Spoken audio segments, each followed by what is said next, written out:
کہ یہ جو تقریباً 100 سے 150 ارب کا ڈاکہ ڈلا ہے عام آدمی کی جیب پہ، اور یہ قیمتیں جو 52-53 روپے سے بڑھ کے 92-93 روپے پہ چلے گئے 90 پہ، تو اس میں وہ فیصلہ غلط ہے جس فیصلے کی وجہ سے ایکسپورٹ ہوئی ہے۔ ایکسپورٹ کا فیصلہ غلط تھا۔ اب ایکسپورٹ جو ہے وہ ہوئی ہے ECC کی پرمیشن سے، اس کے بعد اس کو انڈورس کیا ہے کیبنٹ نے، پھر اس کے بعد 1 سال یہ عمل جو ہے یہ لوگوں کو لوٹنے کا جاری رہا، تقریباً کوئی 10 سے 12-13 مہینے۔ تو اس میں یہ تھا کہ یہ تو سیدھا سیدھا آ رہا تھا کیبنٹ کے اوپر اور سیدھا سیدھا آ رہا تھا ECC کے اوپر۔ اب اس سے جو ہے وہ پھر دھیان جو ہے وہ ہٹانے کے لیے انہوں نے اس کے فرینزک ایڈٹ کا جو ہے یہ ڈرامہ کیا۔ اب فرینزک آڈٹ جو ہے اس میں آپ دیکھیں کہ اس میں TORs بنائے ہیں نظامی صاحب گورنمنٹ نے TORs بنا کے تو وہ انکوائری کمیشن کے تحت جو ہے وہ اس کو نوٹیفائی کیا۔ اب وہ آپ TORs سارے پڑھ لیں، تقریباً وہ A سے لے کے R تک کوئی تقریباً 17-18 بنتے ہیں۔ اس میں اس بات کا ذکر ہی نہیں ہے کہ جس فیصلے کی وجہ سے یہ سبسڈی دینا پڑی، جس فیصلے کی وجہ سے یہ قیمتوں میں جو ہے وہ یہ شروع ہوا بڑھنا قیمتوں کا، جس وجہ سے ساری یہ لوٹ مار ہوئی، اس کا ذکر ہی نہیں ہے۔ کوئی TOR ہی ایسا نہیں ہے کہ جو براہ راست اس فیصلے کو کویسچن کرے کہ وہ فیصلہ جو ہے وہ کس نے کیا، کیوں کیا، کس نے مینج کیا، کن لوگوں نے مینج کیا، اور کس طرح سے جو ہے یہ لوٹ مار کا عمل ہوا، وہ ہے ہی نہیں بھی۔ اب اس کے بعد جو انہوں نے یہ 10 جو شوگر ملز کا نظامی صاحب انہوں نے جو ہے کیا ہے، اس میں انہوں نے جو ہے سلیکشن وہ بڑی پولیٹیکلی موٹیویٹڈ ہے۔ جہانگیر ترین صاحب کی 6 شوگر ملیں ہیں، 5 یا 6، ان میں سے 2-3 ایسی ہیں جو ان کی پوری فیملی کی اونڈ ہے، انہوں نے وہ نہیں لی، انہوں نے ان کی وہ شوگر ملیں شامل کی ہیں جس میں وہ جو پیپلز پارٹی کے جنوبی پنجاب سے صدر ہیں احمد محمود صاحب، ان کے ساتھ جو پارٹنرشپ میں ملیں ہیں وہ لی ہیں۔ اسی طرح سے خسرو بختیار کی جو فیملی کی مل ہے، جس فیملی کی مل میں ان کی پوری فیملی جو ہے وہ شیئر ہولڈر ہے، اور ان کے بھائی جو منسٹر ہیں پنجاب میں وہ تقریباً 25% شیئر کے حصے دار ہیں، وہ نہیں لی، وہ دوسری لی ہے جس میں جو ہے وہ مونس سلائی اور یہ کیولی کے لوگ جو ہیں وہ اس میں جو ہے وہ حصے دار ہیں۔ اس طرح سے جو آڈٹ کرنا تھا، بھئی آڈٹ آپ ان لوگوں کی ملوں کا کریں جو پبلک آفس ہولڈر بھی ہیں، علاوہ وہ انہوں نے یہ کام بھی کیا ہے۔ آپ اپنا جو نصر اللہ دریشک ہیں ان کی وہ ساتھ ہی مل ہے Dera Ghazi Khan Indus sugar mill, اس کو شامل نہیں کیا۔ اسی طرح سے وہ فہمیدہ مرزا ہیں، وہ اومنی والے تو آ گئے سندھ سے، تو وہ فہمیدہ مرزا کے خامد صاحب جو ہیں ذوالفقار مرزا، ان کی ملیں وہ کدھر گئی ہیں، وہ جو ہے اس میں شامل نہیں کی۔ تو یہ فرینزک آڈٹ رپورٹ جو ہے یہ پولیٹیکلی مینجڈ تھی، اور اس کو باقاعدہ طور پہ جو ہے اس سارے معاملے کو کور کرنے کے لیے جو ہے وہ رپورٹ تیار کی گئی، اور اب اس رپورٹ میں جدھر جانا تھا، جس کا جواب دینا تھا وہ جواب نہیں دیا، اور ادھر چلے گئے جی گنا یہ کھیت سے خریدتے ہیں، کھیت سے پھر ٹرالی میں رکھتے ہیں، ٹرالی کا وزن کم ہوتا ہے، وزن کے بعد پھر رسید چھوٹی دیتے ہیں، یہ کٹوتی کرتے ہیں، وہ یعنی رپورٹ جو ہے وہ شیطان کی آنت بنا دی ہے انہوں نے۔ وہ میرا خیال ہے کہ اس کے اوپر اب کوئی چلے گا تو اس کا کوئی سرا ہی نہیں آئے گا۔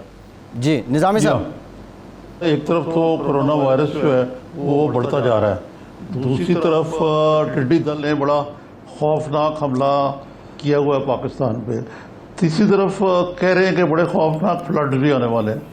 تو یہ پاکستان تو اس وقت مختلف قسم کی آفات میں گھرا ہوا ہے، لیکن جو عام آدمی وہ سوچتا ہے کہ اپوزیشن اور حکومت جو ہے وہ ایک دوسرے کی ٹانگیں کھینچنے اور ایک دوسرے کی پوائنٹ سکورنگ میں مصروف ہے۔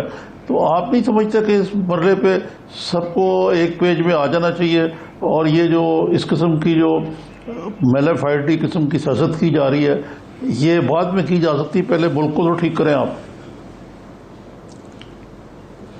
نہیں دیکھیں نظامی صاحب، بات یہ ہے کہ آج ہو سکتا ہے کہ اگر یہ پریس کانفرنس نہ ہوتی تو آپ آج ٹڈی دل کے اوپر بات کرتے، آپ آج کورونا کے کیسز بڑھ رہے ہیں اس کے اوپر بات کرتے، آپ جو ہے جو PIA کا طیارہ کریش ہوا ہے اس کے اوپر آپ بات کرتے، لیکن وہ یہ جو شیطان کی آنت ٹائپ جو یہ چینی رپورٹ آئی ہے، آپ دیکھ لیں کہ آج انہوں نے پریس کانفرنس کی ہے، پریس کانفرنس جو ہے وہ ہمیں گالیاں نکالی ہیں۔ اب ان گالیوں کا جواب جو ہے وہ آپ کو پتہ ہی ہے کہ میڈیا جو ہے وہ پھر جب اگر میں آپ کے خلاف کوئی بات کروں گا تو وہ آپ کو ڈھونڈ کے لے آئیں گے کہ ہاں جی بتائیں جی رانا ثناءاللہ نے آپ کے خلاف یہ بات کی، اب آپ کا کیا جواب ہے؟ تو لازمی بات ہے پھر آپ نے اس بات کا جواب دینا ہی دینا ہے۔ تو یہ ان کا تو نہ انہوں نے کرونا کے متعلق کچھ کیا ہے، نہ کرنا ہے، نہ باقی چیزوں کے متعلق۔ اب رہی بات کہ جی ہم ون پیج پہ آ جائیں، بھائی کیسے ون پیج پہ آ جائیں نظامی صاحب؟ بات یہ ہے کہ جب تک آپ جیسے لوگ، میڈیا، دوسرے جو صاحب الرائے لوگ ہیں، آپ اس بات کا احساس نہیں کریں گے تو اس وقت تک ہم ون پیج پہ کیسے آ جائیں گے؟ آپ مجھے یہ بتائیں کہ اگر ایک آدمی کے اوپر یہ اپنے گودام سے نکال کے 15 کلو ہیروئن جو ہے وہ ڈال دیں تو اس کے بعد وہ پھر اس کا جواب دے گا یا وہ پھر جا کے ون پیج کے اوپر جو ہے وہ بیٹھے گا؟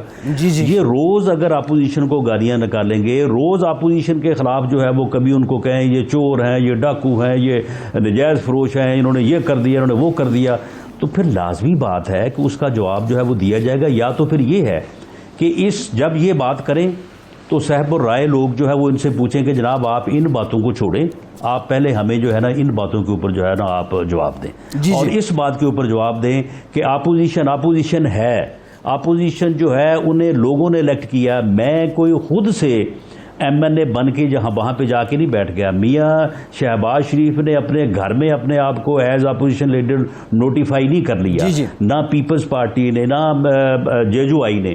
ان کو لوگوں نے ووٹ دیے ہیں، لوگوں کے ووٹ دینے کے بعد ایک پارلیمانی جمہوری سسٹم کے تحت، جس سسٹم کے تحت یہ وزیر اعظم بنے ہیں، وزیر بنے ہیں، اسی کے تحت اپوزیشن لیڈر بنا ہے، اسی کے تحت جو ہے وہ اپوزیشن کے MNAs بنے ہیں یا MPs بنے ہیں۔ تو بھائی ان کو وہ کہتے ہیں ہم ان کو تسلیم ہی نہیں کرتے، ہم ان کے ساتھ بیٹھنے کو تیار نہیں، ہم ان کی بات سننے کو تیار نہیں ہے، یہ تو ڈاکو ہیں، یہ تو چور ہیں، یہ تو برے ہیں۔ تو بات یہ ہے کہ اگر اب لوگوں نے الیکٹ کیا ہے تو پھر یہ میرا چوائس تو نہیں ہے کہ میں اپوزیشن لیڈر سے اس لیے بیٹھنے کو تیار نہیں ہوں، اس لیے بات کرنے کو تیار نہیں ہوں کہ میں اسے اچھا نہیں سمجھتا ہوں۔ وہ بھلے وہ مجھے اچھا سمجھے نہ سمجھے، مجھے اس سسٹم کی کمپلشن کے تحت مجھے اس کے ساتھ بیٹھنا ہوگا۔ آپ مجھے بتائیں کہ اپوزیشن کی کون سی جماعت ہے جس نے یہ آفر نہیں کیا کہ جی ہم آپ کے ساتھ بیٹھنے کو تیار ہیں کورونا کے مسئلے کے اوپر، ہم آپ کے ساتھ بیٹھنے کو تیار ہیں، یہ باقی جو جتنی بھی مشکلات ہیں۔ آگے سے ان کا کیا جواب تھا؟ اس جواب کے اوپر جو ہے اگر جو سوسائٹی ہے، سول سوسائٹی جو ہے، میڈیا جو ہے، یا صاحب الرائے لوگ ہیں، اگر وہ اس کے اوپر جو ہے وہ پوری طرح سے اپنا اظہار کریں تو میں سمجھتا ہوں کہ ان کو مجبور کیا جا سکتا ہے، یا پھر یہ علیحدہ ہو، یہ کام ان کے کرنے کا نہیں ہے، یہ گھر بیٹھے کوئی کسی اور کو موقع دے، تو یا پھر یہ ہے کہ جو اس سسٹم کے تقاضے ہیں ان تقاضوں کے مطابق جو ہے وہ عمل کرنا ہوگا۔ یہ میرا چوائس نہیں ہے کہ کیونکہ جی میں نظامی صاحب کو اچھا نہیں سمجھتا تو لہٰذا میں نے ان کے ساتھ ہاتھ نہیں ملانا، میں نے ان کے ساتھ بیٹھنا نہیں ہے، میں نے ان کے ساتھ کوئی مسئلہ ڈسکس نہیں کرنا۔ رانا صاحب یہ تو سب باتیں اپنی جگہ ہیں، لیکن جب حکومتی وزیروں کی بات کریں یا شہزاد اکبر صاحب جو بیسکلی عمران خان صاحب کے احتساب کے مشن کو ایک طرح سے لیڈ بھی کر رہے ہیں، وہ جب بھی پریس کانفرنس کرتے ہیں وہ بڑا اسپیسیفائڈ ٹارگیٹڈ قسم کے الزامات آپ کی جماعت پہ لگاتے ہیں۔ مثال کے طور پہ آج جس طرح انہوں نے بات کی کہ پچھلے 5 سالوں میں 29 ارب سبسڈی دی گئی، 29 ارب روپے، اور جس میں سے 26 ارب آپ کی حکومت نے دی، 20 ارب شاہد خاقان نے دی، اور پھر انہوں نے شاہد خاقان عباسی صاحب کو لائق اعظم بھی کہہ دیا، وہ ٹانٹ بھی کر دیا۔ لیکن آپ کا جواب اس کے فوراً بعد مریم صاحبہ نے پریس کانفرنس بھی کی، آپ کی دوسرے درجے کی قیادت ہو یا شہباز شریف صاحب ہو، ایون آپ ایک عوامی سا عمومی سا جواب دیتے ہیں، وہ جو مخصوص الزامات ہیں ان کا جواب نہیں دے پا رہے ہیں، ایسا کیوں ہے؟ نہیں دیکھیں، مخصوص الزام سے مراد یہ ہے کہ جو ایک اسپیسیفک معاملہ ہے، جو یعنی وجہ جو ہے وہ تنازع تھی وہ یہ تھی، آپ مجھے یہ بتائیں کہ چینی کی قیمت تھی اس ایکسپورٹ کے فیصلے سے پہلے 53 روپے فی کلو، اگر یہ جو ہے قیمت یہ 53 روپے فی کلو ہی رہتی، یہ 85، 90، 92، 93 پہ نہ جاتی، کیا ہیو اینڈ کرائی ہوتا؟ کیا کوئی انکوائری کا مطالبہ کرتا؟ کیا کوئی انکوائری کمیٹی بنتی، انکوائری رپورٹ آتی، اس کے اوپر فورینزک آڈٹ کی ضرورت پڑتی؟ بالکل نہیں۔ تو پھر یہ جو عمل ہوا 53 سے لے کے 93 تک کا، جس میں 100 ارب روپے کا ڈاکہ ڈلا، اب اس عمل کو 100 ارب کو وہ لا رہے ہیں 2 ارب پہ، پھر اس 2 ارب کو گول کرنے کے لیے جا رہے ہیں پچھلے 26 ارب پہ۔ او بھائی، یہ سبسڈی تو مسئلہ ہی نہیں ہے، اس کا اسپیسیفک جواب ہم کیا دیں، اور اس کا اسپیسیفک جواب کیوں مانگا جاتا ہے؟ جبکہ اگر آپ نے ایک سال میں دی ہے سبسڈی 20 ارب اور 20 ارب کا زر مبادلہ آپ کو حاصل ہوا ہے، آپ نے بہت اچھا کیا ہے، یہ بڑا صحیح فیصلہ تھا، لیکن اگر قیمت جو ہے وہ 53 تھی اور 53 ہی رہی ہے، اگر آپ نے 20 ارب بھی دیا اور ساتھ لوگوں کو بھی جو ہے وہ 100 ارب کا جو ہے وہ ڈاکہ ڈلوایا، تو پھر آپ کے وہ 20 ارب بھی قابل قبول نہیں ہے اور آپ کے 2 ارب بھی قابل قبول نہیں ہے، وہ بھی پھر چوری ہے، وہ بھی چوری ہے۔ اب معاملہ یہ ہے کہ اب اس بات پہ وہ آتے نہیں ہیں۔ وہ 100 ارب کا جو ڈاکہ ہے، جو آپ خود آج انہوں نے کہا کہ چینی کی 1 روپے کی قیمت بڑھے تو 5 ارب روپیہ جو ہے وہ لوگوں کو نقصان ہوتا ہے۔ وہ جو نقصان ہے جو 100 سے بھی 150 ارب بنتا ہے، اس کے اوپر وہ بات نہیں کرتے، وہ آ جاتے ہیں 2 ارب کے اوپر، 2 ارب سے پھر چلے جاتے ہیں 26 ارب کے اوپر۔ او بھائی بتاؤ نا کہ جس سال 10 ارب کی دی گئی سبسڈی یا 20 ارب کی دی گئی، اس سال چینی کی قیمت جو ہے وہ وہی رہی، اس سال جو ہے سرپلس تھا، اگر سرپلس تھا تو وہ سبسڈی دینا اور ایکسپورٹ کرنا ضروری تھا، اگر وہ نہ ہوتا تو پھر یہاں پہ جو کسان ہے وہ غریب جو ہے وہ مارا جاتا۔ تو معاملہ یہ ہے کہ وہ جو اصل بات ہے اس کے اوپر نہ ہم فوکس کرتے ہیں اور نہ ہی اس کے اوپر وہ فوکس کرتے ہیں، وہ جدھر کو ہمیں چلاتے ہیں ہم ادھر کو چل پڑتے ہیں۔ ٹھیک ہے، ایک بریک لیتے ہیں، میں نظامی صاحب سے بھی کہ ہمیں اس طرح سے جو ہے وہ معاملات کو نہیں دیکھنا چاہیے۔ ٹھیک ہے رانا صاحب، ایک بریک لیتے ہیں، کے بعد یہ جو مڈ ٹرم الیکشن کی بات نون لیگ کی جانب سے سامنے آئی ہے، یا کیا کوئی یہ سیریس ڈیمانڈ ہے یا پھر ایک پولیٹیکل سٹیٹمنٹ ہے؟ بریک کے بعد اس پہ بات کرتے ہیں۔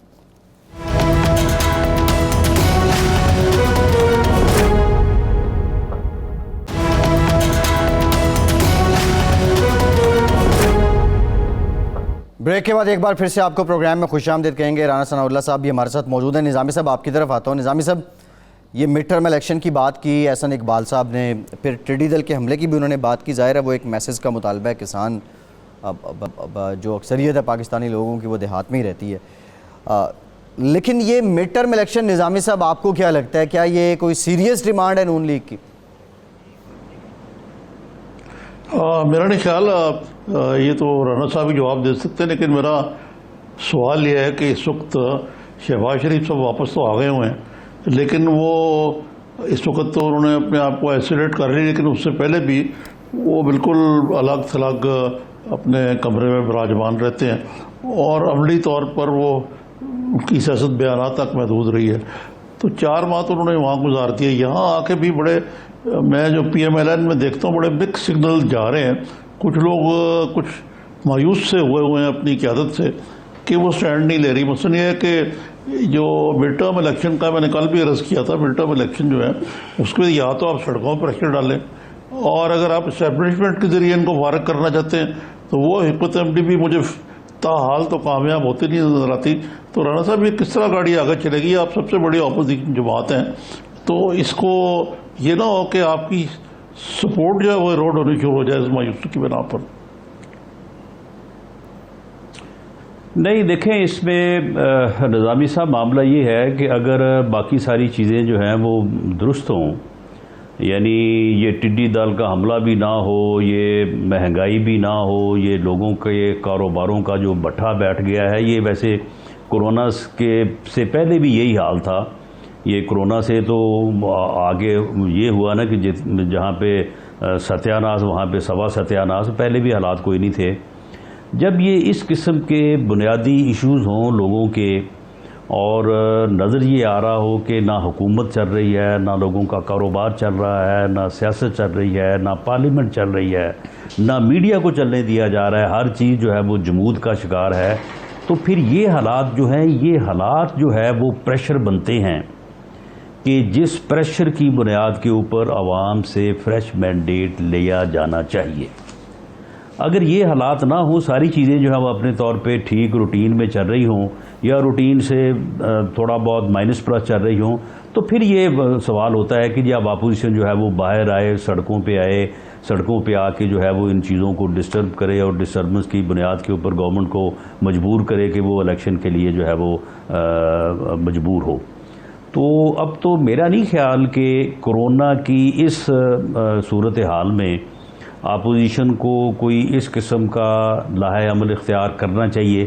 ویسے کیا بھی نہیں جا سکتا کہ اب آپ کسی جلسے کی جو ہے وہ پلاننگ کریں یا کسی ریلی کی کریں یا کسی جلوس کی کریں یا ایون کوئی کنٹینر پہ کریں۔ اس وقت وہ تو خیر میں سمجھتا ہوں کہ ویسے بھی نامناسب اور لوگوں کے لیے جو ہے وہ تو پھر مڈ ٹرم الیکشنز کیسے ہوں گے؟ احسن اقبال صاحب جو ڈیمانڈ کر رہے ہیں کیسے ہوں گے پھر؟ نہیں احسن اقبال صاحب کیا، میں کہتا ہوں کہ آپ سارے لوگ ڈیمانڈ کریں گے جب نہ کورونا کا مسئلہ حل ہوگا، نہ لوگوں کے کاروبار کا مسئلہ حل ہوگا، نہ حکومت چلے گی، نہ اب آپ مجھے بتائیں کہ حکومت اگر یہ چل رہی ہے تو یہ ٹڈی دل جو ہے یہ اس طرح سے ہو سکتا تھا کہ ٹڈی دل کا شور پڑ رہا ہے تقریباً 1 مہینے سے۔ اگر حکومت نام کی کوئی چیز ہوتی ہے، حکومت نام کا کوئی اپنا عمل ہوتا تو یہ ٹڈی دل کا 1 مہینے میں کوئی علاج نہ ہوتا۔ یہ جو کورونا کے ساتھ لاک ڈاؤن اور مائنس لاک ڈاؤن اور سمارٹ لاک ڈاؤن یہ جو کھیل ہو رہا ہے، یہ حکومتیں اس طرح کے کھیل کیا کرتی ہیں۔ تو پھر جب حکومت بھی نہیں چل رہی، ملک بھی نہیں چل رہا، لوگوں کا کاروبار بھی نہیں چل رہا اور بھی کوئی سیگمنٹ آف سوسائٹی جو ہے وہ ورکنگ پوزیشن میں نہیں ہے، ہر طرف جو ہے وہ سسپینشن اور برے حالات ہیں، تو پھر اگر آپ اس طرف نہیں بڑھیں گے تو پھر اور کیا کریں گے؟ پھر وہ تو پھر جو دوسری صورت ہے وہ تو اللہ نہ کرے، یہ تو بات ٹھیک ہے جو ہے وہ تصور بھی کیا جائے۔ آپ نے صحیح تصویر کی ہے صورتحال کی، لیکن پھر بتائیے کہ کیا ایسی صورتحال میں الیکشن ہو سکتے ہیں کہ آپ جنرل الیکشن کس طرح کرا سکتے ہیں؟ کہ یہ تو نہیں کہ آپ جس طرح شہباز شریف صاحب نے مجھے 1-2 دفعہ کہا بھی کہ وہ ان ہاؤس چینج میں کے حامی ہیں، بلکہ وہ تو اس حد تک بھی جانے کو تیار تھے کہ انہوں نے کہا کہ شاہ محمود قریشی اگر بن جائے پرائم منسٹر تو انہیں اعتراض کوئی نہیں ہوگا۔ تو یا دوسری اسٹریٹجی یہ ہے کہ جو ان کو لانے والے ان کو فارغ کر دیں۔ تو کیا پی ایم ایل این جو ایک جمہوری جماعت ہے وہ اس قسم کی ایکسٹرا کانسٹیٹیوشنل اگر خدا نہ خواستہ کو موو ہوتی ہے جو کہ جس کا کوئی آن دا کارڈ ایسی بات نہیں ہے، تو کیا آپ اس طرف جانا چاہ رہے ہیں؟ نہیں نظامی صاحب، ایکسٹرا کانسٹیٹیوشنل انٹرونشن کے اب حالات نہیں ہیں۔ میرا نہیں خیال، میں ایک پولیٹیکل ورکر کے طور پہ اپنی اسیسمنٹ کی بنیاد کے اوپر بات کر رہا ہوں کہ ایسی مداخلت اب پاکستان میں جو ہے یہ ممکن نہیں ہے۔ پاکستان کی اکانومی کے، دنیا کے اب حالات ایسے نہیں رہے۔ اب مداخلت جو ہے وہ کسی پردے کے پیچھے سے ہی ہو سکتی ہے۔ اب اس طرح کی مداخلت، جس طرح کی مداخلتیں ہم پہلے ایکسپیرینس کر چکے ہیں، اس طرح کی مداخلت جو ہے وہ ممکن نہیں ہے۔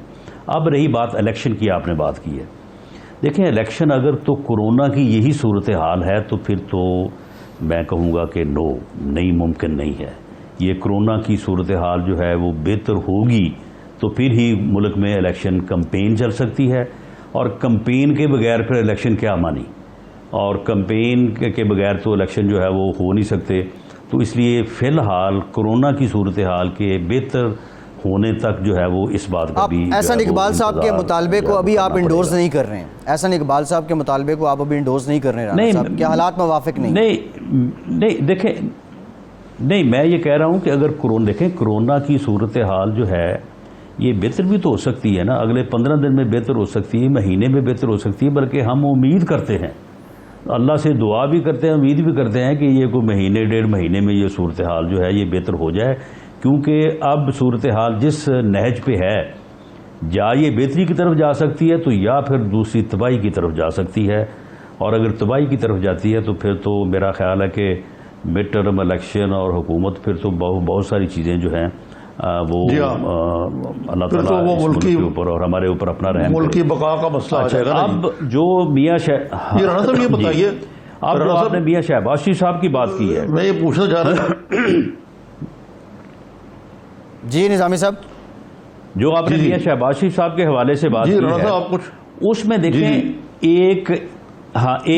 ایک جو ہے وہ ایک مناسب فیصلہ یہاں پہ ہو سکتا ہے کہ ایک ایسی گورنمنٹ جس گورنمنٹ میں کے ساتھ میں یہ نہیں کہتا کہ شامل ہوں، لیکن اس گورنمنٹ کو سارے سپورٹ کریں. مثال کے طور پہ پی ٹی آئی ہے، پیپلز پارٹی ہے، جے یو آئی ایف ہے، پی ایم ایل این ہے، ایم کیو ایم ہے، باقی جتنی بھی پارلیمانی جماعتیں ہیں، سب لوگ اگر ایک ایسی حکومت جس کو سب سپورٹ کریں تو وہ بھی اس ملک کو ان حالات سے نکالنے میں بڑی ہی معاون اور جو ہے وہ بہتر ثابت ہو سکتی ہے. لیکن اس حکومت کے قائم ہونے کے لیے ایک بندے کو مائنس کرنا پڑے گا، اور اس کا نام ہے عمران خان. کیونکہ وہ نہ کسی کے ساتھ ملنے کو تیار ہے، نہ کسی کے ساتھ بیٹھنے کو تیار ہے، نہ کسی کے ساتھ بات کرنے کو تیار ہے، نہ وہ کسی کو اپنی سنانے کو تیار ہے، نہ وہ کسی کی سننے کو تیار ہے.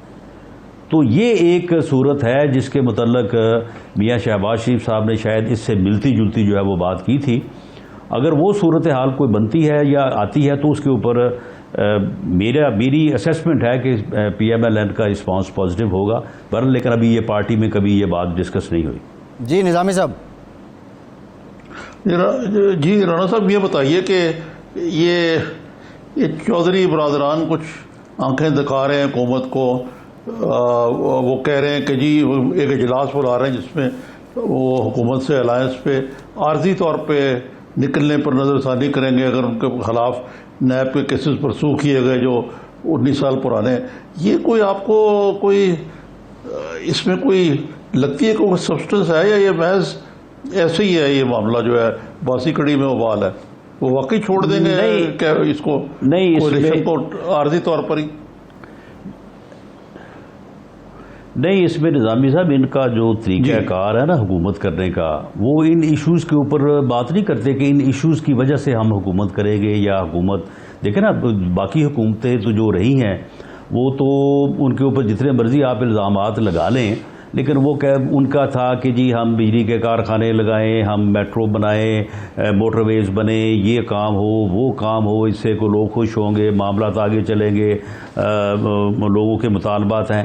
ان کا یہ کام نہیں ہے.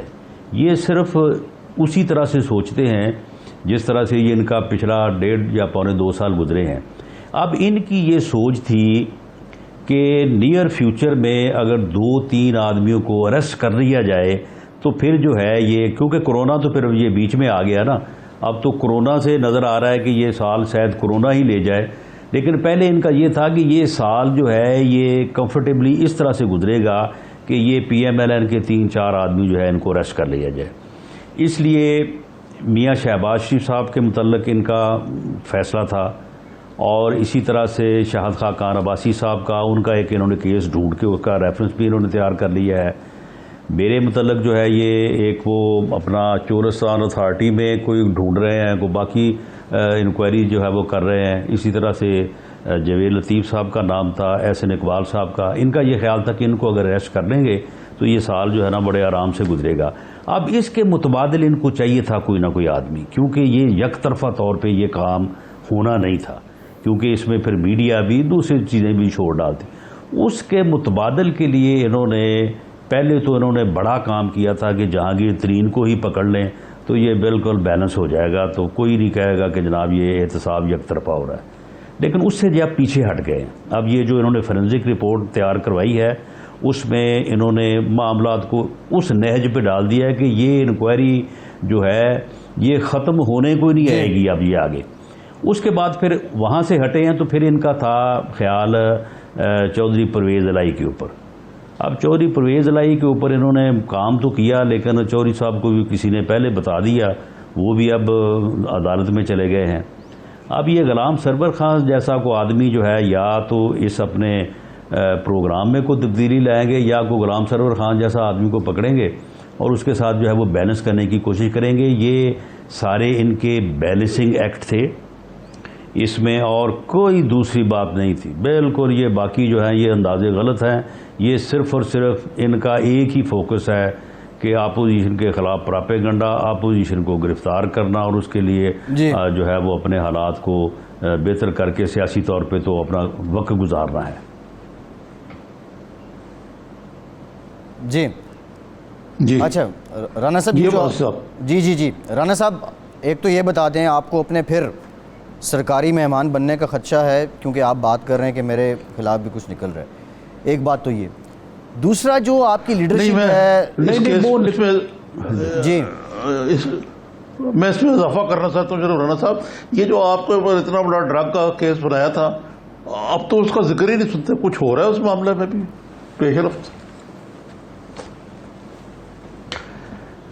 اس میں دیکھیں جی یہاں تک نکالنے کا تعلق ہے تو یہ کوئی جیسا آدمی کو پھر انہوں نے گرفتاری کرنا، اس سے کچھ نکالنے کی تو جو ہے وہ کوئی خاص ضرورت نہیں ہوتی، اگر کچھ نہ نکلے تو اپنے پاس سے ڈال دو، یہ تو ان کے پاس سیدھا فارمولہ ہے۔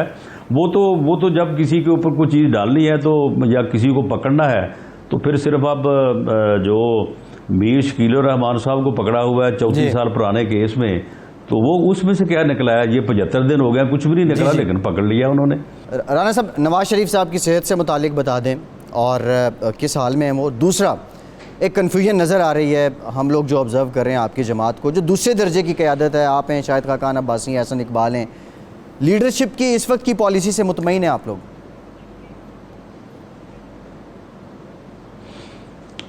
دیکھیں جی لیڈرشپ کی پالیسی سے مطمئن ہونا اور لیڈرشپ کے اوپر سب کا متفق ہونا، یہ سیاسی طور پہ کسی بھی پولیٹیکل لیڈرشپ کے لیے بڑا ضروری ہے۔ وہی آدمی جو ہے وہ پولیٹیکلی کسی جماعت کو لیڈ کر سکتا ہے جس کے اوپر اس جماعت میں موجود تمام لوگ جو ہیں اس کے اوپر متفق ہوں۔ پی ایم ایل این جو ہے، کوئی جو بھی کہے اپنے تبصرے کرے وہ ایک علیحدہ بات ہے، لیکن پی ایم ایل این جو ہے اس میں موجود تمام لوگ جو ہیں وہ میاں نواز شریف کی قیادت پر متفق ہیں، اور اس کے بعد وہ میاں شہباز شریف کی صدارت یا قیادت پر جو ہے وہ متفق ہے، اور یہی پارٹی کی جو ہے وہ ایک اسٹرینتھ ہوتی ہے، یہی پارٹی کی جو ہے نواز شریف صاحب کی صحت سے متعلق بتا دیں۔ اس لیے جب وہ سارے متفق ہیں ان کے اوپر، تو پھر جب متفق ہوتے ہیں تو پھر ان کی پالیسیز کے وہ جو ہے وہ متفق ہوتے ہیں، تو پھر ہی ان کی لیڈرشپ پہ متفق ہوتے ہیں۔ جہاں تک صحت کا تعلق ہے، میری انفارمیشن کے مطابق میاں نواز شریف صاحب کی جو صحت ہے وہ ٹھیک نہیں ہے، ان کو پرابلم ہے، جو ان کی وہ انجیوگرافی یا کو کیتھرین اس طرح کی کو ٹرم میڈیکل میں کوئی اتنا زیادہ آگاہ نہیں ہوں، وہ جو ہے وہ بڑی کمپلیکیٹڈ ہے کیتھرین انجیوگرافی، وہ اگر ہو جاتی ہے، وہ آپریشن جو ہے ان کا بخیر و خوبی ہو جاتا ہے، ٹھیک ہو جاتا ہے، تو پھر تو ان کی صحت جو ہے وہ بالکل بحال ہو جائے گی، اور اس آپریشن کے ہونے تک جو ہے ان کی صحت جو ہے وہ پرابلم میں ہے۔ ٹھیک ہے، بہت شکریہ رانا ثناء اللہ صاحب، بہت شکریہ آپ کے وقت کا۔ ایک اور بریک کے بعد اسی سے متعلق اور کچھ دیگر معاملات پہ بات کریں گے، ہمارے ساتھ رہیے۔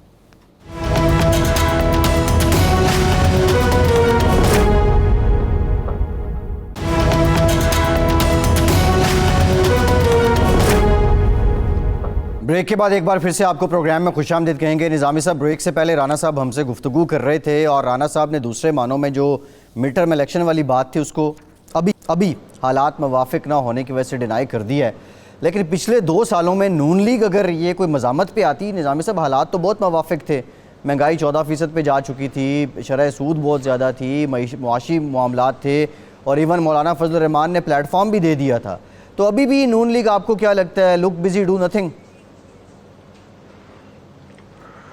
دیکھیں جو معاہدے ہوئے ہیں زیر زمین ان کی خلاف ورزی نہیں ہوگی۔ شہباز شریف صاحب تو ایک پرو اسٹیبلشمنٹ پولیٹیشین ہے، اور وہ بڑا فخر کرتے ہیں اس چیز پہ، اور اسٹیبلشمنٹ کو کوئی موڈ نہیں ہے کہ عمران خان کو کان سے پکڑ کے نکال دے اور مڈ ٹرم الیکشن کے لیے کوئی چڑھاؤ مار ہو، تو ایک اسٹیل میٹ سا ہے۔ رانا صاحب جو باتیں وہ درست فرما رہے تھے، وہ خود کہہ رہے ہیں کہ یہ ماحول نہیں ہے، تو کون آ کے یہاں مزاحمت کرے گا؟ میاں نواز شریف کریں گے جو علیل ہیں، ان کی بیٹی جو اگریمنٹ کے تحت گھر بیٹھی ہوئی ہیں، سیاست سے قطع تعلق ہے، ٹویٹ تک کرنے سے گھبراتی ہیں، وہ کریں گی۔ تو اس صورتحال میں آپ کیا توقع رکھتے ہیں کہ کوئی مڈ ٹرم یا کوئی اور کوئی تبدیلی آئے گی، یہ پی ایم ایل این کو بھی معلوم ہے۔ باقی رانا صاحب کا تجزیہ ٹھیک ہے، کیونکہ وہ حرکت میں برکت ہے، یعنی حرکت یہی ہے ان کی کہ بس اپوزیشن کو دیوار کے لگائے رکھو، وہ کر رہے ہیں وہ مختلف طریقوں سے۔ جی، تو یہ مڈ ٹرم الیکشن والی بات کو سیاسی شوشہ ہی سمجھا جائے، آپ یہ کہنا چاہ رہے ہیں نظامی صاحب؟ اچھا نظامی صاحب، یہ جو آج کی پریس چھوڑے آگے چلے یار، کیوں وقت ضائع کر رہے ہیں اس پہ؟ نہیں، میں آگے ہی چل رہا ہوں نظامی صاحب۔ یہ جو آج کی پریس کانفرنس تھی اور جو شروع میں بھی ہم بات کر رہے تھے، شہزاد اکبر صاحب نے جس طرح بات کی ہے، اب اس میں جہانگیر ترین صاحب ایک اہم پہلو ہیں اس ساری کمیشن رپورٹ کا بھی، اور اب لگ تو یہی رہا ہے، سیاست میں ویسے تو کوئی حرف آخر نہیں ہوتا، لیکن عمران خان صاحب کے ساتھ ان کے معاملات اب بہت دور نکل چکے ہیں۔ لیکن آج بھی جو انہوں نے ٹویٹ کیا اس پہ لاسٹ پہ انہوں نے لکھا کہ مائی لیڈر ہیز انڈورسڈ دیٹ، کہ میں نے اس وقت بھی اپنے کسانوں کو جی وہ دیکھیں ان کے وہ لیڈر ہیں، لیکن وہ the party is over for Jahangir Tareen صاحب، ان کو معلوم ہے اچھی طریقے سے، جہاں تک میرا تجزیہ ہے۔ لیکن یہ دیکھیں نا، ایسے ہی ہوتا ہے کہ مائی لیڈر نہیں کہیں گے، اور کیا کہیں گے جب تک وہ پارٹی نہیں چھوڑتے، تو ان کے لیڈر تو ہیں اور وہ پارٹی نہیں میرے خیال سے چھوڑیں گے ان کو، اور کون سا پلیٹ فارم میں جائیں گے۔ ایک تو یہ بات ہے۔ دوسرے میں ذرا کچھ تھوڑے سے وائڈر پرسپیکٹو میں بات کرنا چاہتا ہوں۔ جی، یہ آپ کو معلوم ہے کہ کافی مہینے پہلے ایک یہ محسوس ہوا تھا کہ نیب جو ہے بہت ہاتھ چھٹ ہو گیا ہے، اور اس کی وجہ سے بزنس مین اور بیوروکریٹس جو ہیں یہ کوئی انویسٹمنٹ کرنے کو تیار نہیں ہے۔ پھر آرمی چیف نے کچھ بزنس مین کو بلا کر یقین دہانی کرائی کہ آئندہ آپ کو نہیں چھیڑا جائے گا۔ بیوروکریسی کے لیے بھی کچھ اسی قسم کی بات ہوئی، پھر عمران خان نے بھی یقین دہانی کرائی، لیکن اس حکومت نے وہ لا کے کھڑا کر دیا ہے بزنس اور انڈسٹری کو اس جگہ پہ جو مجھے یاد پڑتا ہے ذوالفقار علی بھٹو صاحب کی نیشنلائزیشن کی، کہ اس وقت خوف تھا، پکڑ دکڑ تھی، بزنس مین جو تھا بالکل بھاگ رہا تھا، لیکن چلے وہ نیشنلائزیشن کر رہے تھے، ان کی ایک آئیڈیالوجی تھی۔ یہاں تو یہ بالکل ہاتھ چھوٹ منتقمانہ قسم کی سوچ ہے۔ اور آپ مجھے بتائیں کہ جی شوگر کے جو آپ نے سبسڈی کا ذکر کیا، پوچھا بھی رانا صاحب سے، جی سبسڈیز جو ہے وہ اگر اتنی بری چیز تھی تو آپ نے کیوں دی بھائی؟ آپ نے کیوں ایکسپورٹ کی اجازت دی؟ آپ پھر آپ ان کو جو شوگر مافیا کہتے ہیں، جی ٹھیک ہے جی، پھر کل کو آپ اس طرح پیچھے پڑ جائیں گے۔ ٹیکسٹائل مافیا ایک ہے، جی ٹیکسٹائل نہیں ہے تو ڈپینڈنٹ ہی ہے ایکسپورٹ ریبیٹ اور گیس سستی دو، ہمیں یہ کر دو وہ کر دو۔ پاکستان کی ایسی کون سی بزنس ہے جی جو حکومت کے ایس آر او کلچر پر نہیں چلتی؟ جی خان صاحب نے اس کو بدلنے کی کوشش کی ہے، کل کو ایک اور آ جائے گی، سیمنٹ مافیا آ جائے گی۔ تو اس ماحول میں پاکستان میں جو مقامی انویسٹمنٹ ہے وہ کون کرے گا؟ یہ خان صاحب کو احساس نہیں ہے کہ وہ اس ملک کو کس طرف لے کے جا رہے ہیں؟ وہ کوئی نیشنل سوشلزم لانا چاہتے ہیں؟ مجھے نہیں معلوم کہ ان کی از دیر a method in this madness. نظامی صاحب، یہ جو آپ بات کر رہے ہیں، اگر ہم یہ شوگر کی بات کر لیں یا آپ ٹیکسٹائل کی بات کر رہے ہیں، ٹیکسٹائل انڈسٹری کو دیکھیں تو زیرو ریٹنگ اور یہ سبسڈی اور یہ ریبیٹ، نہیں میں یہ نہیں کہہ رہا کہ ایسے ہیں، میں کہہ رہا مثال کے طور پہ پہ کس طرح کیا جا سکتا ہے۔ جی اب یہ جو بزنس ماڈلز ہیں، خواہ وہ شوگر ہے، ٹیکسٹائل ہے، سیمنٹ ہے یا کوئی اور ہے، اب یہ صدیوں سے چل رہے ہیں۔ یا تو آپ اس کو آٹومیشن پہ لے آئیں، یا حکومت اس ماڈل کے پیرالل کوئی دوسرا پلان دے کہ یہ ماڈل اب نہیں چلے گا اور اس کے لیے یہ نئے قوانین ہیں اور اس طرح یہ ہوگا۔ تو یہ تو کلچر ہے، یہ تو چلا جی کہ جی کانفلکٹ آف انٹرسٹ لا لے کے آئیں گے، تاکہ جو چیز ایوب خان کے دور سے شروع ہوئی تھی اور ضیاء الحق کے دور میں اپنے انتہا کو پہنچی، تو شریف فیملی اس کے سب سے بڑے بینیفیشری تھے۔ قوم میں آئے ہوئے بینکوں سے قرضہ لو، شوگر ملیں لگاؤ اور عیش کرو۔ جی اب وقت آ گیا ہے کہ یہ جو اس قسم کی جو نا، خیر بینکس تو نیشنلائز ہی رہے، اس زمانے میں تو مشینری بھی اتفاق باؤنڈری میں بنتی تھی۔ جی اب یہ آپ ٹھیک کہہ رہے ہیں کہ خان صاحب کوئی نئی ریسٹرکچرنگ کرنا چاہتے ہیں، تو پھر یہ ایسا رو کلچر ختم کریں۔ یہ اس قسم کی جو سبسڈی کلچر ہے، جی یہ کیا، اس کی ضرورت کیا ہے؟ اچھا، یہ ایک اور طرف میں آپ کو لے جانا چاہتا ہوں۔ جی وہ یہ ہے کہ یہ جو پی آئی اے کے حادثے کا جو فال آؤٹ ہے، جی یہ تو بہت خراب ہے، اور حکومت کی جو نااہلی ہے اس میں بالکل نمایاں طور پہ سامنے آ رہی ہے. آپ اندازہ کریں کہ وائس ریکارڈر جو ہے جی وہ کاکپٹ کا. نہیں مل رہا, اس لیے کہ جب یہ کاکپٹ وائس ریکارڈر جی اس لیے ہے کہ اس ایریا کو کارڈن آف ہی نہیں کیا گیا. جی کوئی اٹھا کے لے گیا وہاں سے سوونیر کے طور پہ, یا کسی کے گھر والے چھپا لیا ہے کیا. یعنی کہ وہاں بھی S O P free for all آپ دیکھ رہے تھے ٹی وی پہ کہ تماش بین کھڑے ہوئے ہیں, کسی کو پتہ نہیں ہے. مطلب یہ تو حال ہے. پھر اسی طریقے سے پیلپا نے ان کی جو پائلٹس, پھر انٹرنیشنل پائلٹس کی جو باڈی ہے انہوں نے بھی کہا یہ ٹھیک نہیں. حتیٰ کہ جو پائلٹ ہیں ان کے والد صاحب نے کہا کہ یہ جو اس کو ریجیکٹ کیا ہے. جی. تو مقصد کہنے کا یہ تو ایک بہت بڑا جو ہے ایک کور اپ ہے, اور پی آئی اے کی کھانچہ بازی جو ہے جس طرح وہ یونینیں کرتی رہی ہیں, ایسوسیشن وہ اس طرح چلتی رہے. خیر نظامی صاحب دلچسپ بات بتانے لگا جی آپ جی کو, جی وہ یہ ہے کہ جی کہا جاتا ہے کہ جی پی آئی اے بڑے اچھی سیف ایئر لائن ہے. جی میں نے کچھ تھوڑا سا ریسرچ کیا. جی آپ دیکھیے کہ جو ایک برطانیہ کی رایان ایئر ہے جی ان کے ہیں 467 پلینز ہیں. جی یہ 1984 میں بنی تھی. جی ان کی فیٹلٹی ریٹ ہے 0. جی ایزی جیٹ اسی طرح اس کے 307 995 بنی تھی, فیٹلٹی ریٹ ہے 0. جی ایئر عربیہ جو ایک حالی میں ایئر لائن بنی ہے 2003 میں ہی نہیں سال پہلے, ان کے 55 جہاز ہیں 0.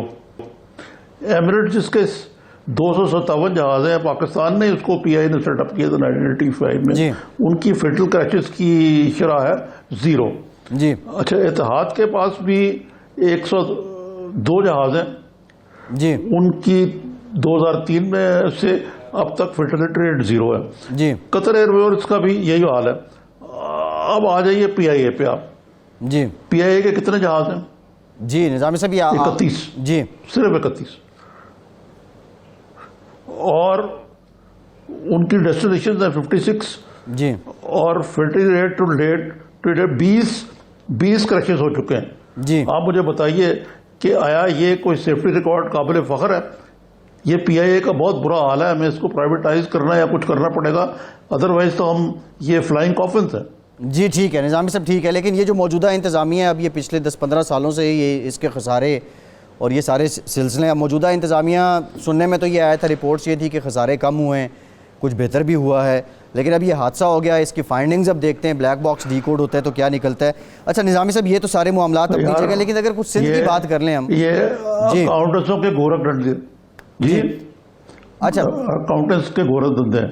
اچھا نظامی صاحب کچھ سندھ کی اگر ہم بات کر لیں, ویسے تو سندھ حکومت جو سندھ کے اندر اپوزیشن ہے, یہ جو سندھ سے ریلیٹڈ ایون فیڈرل منسٹر بھی ہیں, ان کو کوئی بہت زیادہ سیریس نہیں لیتے ہیں.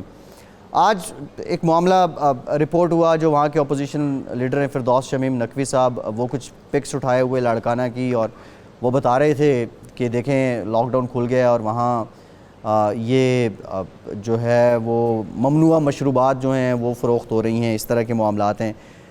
کیا واقعی جو وہاں موجود اپوزیشن ہے اس کو کوئی روز ایشو چاہیے ہوتا ہے کہ میڈیا اس کو کور کرے, یا یہ سیریس میٹرز ہیں جن کو وہ ایڈریس کر رہے ہیں؟ سب سے پہلے تو بات یہ ہے کہ جہاں تک میرا علم ہے سندھ میں جو پروہیبیشن کے لاز ہیں وہ مختلف ہیں. نمبر 1, وہاں پہ ہندو کافی رہتے ہیں, آپ کو معلوم مائنورٹیز ہیں, اس لحاظ سے مختلف ہے. لیکن بہرحال یہ فردوس شمیم نقوی آپ نے ٹھیک کہا کہ ان کو بس ایشو چاہیے سندھ حکومت کو گالی دینے کا.